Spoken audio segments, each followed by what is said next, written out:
What are you seeing from your vantage point right now, Carter? Well, from our vantage point, we're basically at the Tsunami Warning Center, and we're getting the fresh information as it's coming in. And right now, we're hearing that there is destruction in Kahului, Maui. That is where that 7-foot tsunami is reported. Of course, there's not a lot of eyes on the situation right now, as you were talking about, but they are saying that the waves that struck Kahului tonight had the destructive force to say, for example, and this was an example I was given by the researchers here, it could pick up and slam it into a bridge and destroy the bridge. That might be the type of damage we see in the morning. Not that that type of damage has been observed yet, but that is the force we're talking about here.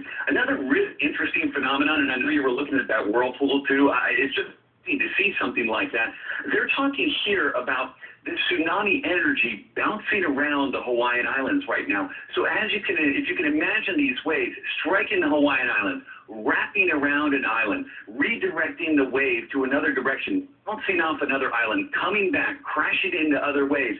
This is the kind of energy that they're picking up in the ocean. They say it's a very strange, very unusual phenomenon, but not unusual for tsunamis. As far as how long this threat exists, they're thinking a couple more hours, but we will certainly not be in the clear.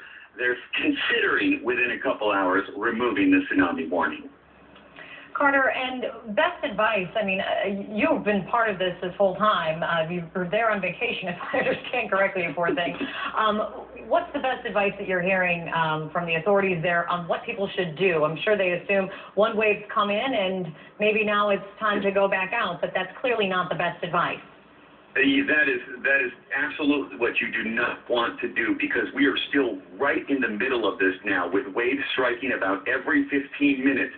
They're not ready to say yet that this event is over or even diminishing. We could see larger waves. So they're cautioning people to stay right where they are. They're also asking people, hey, stay off the phone. We have a limited number of lines come into the island, and things were jammed up. Communications were jammed up. They're basically telling people to stay where you are, wait for the all clear.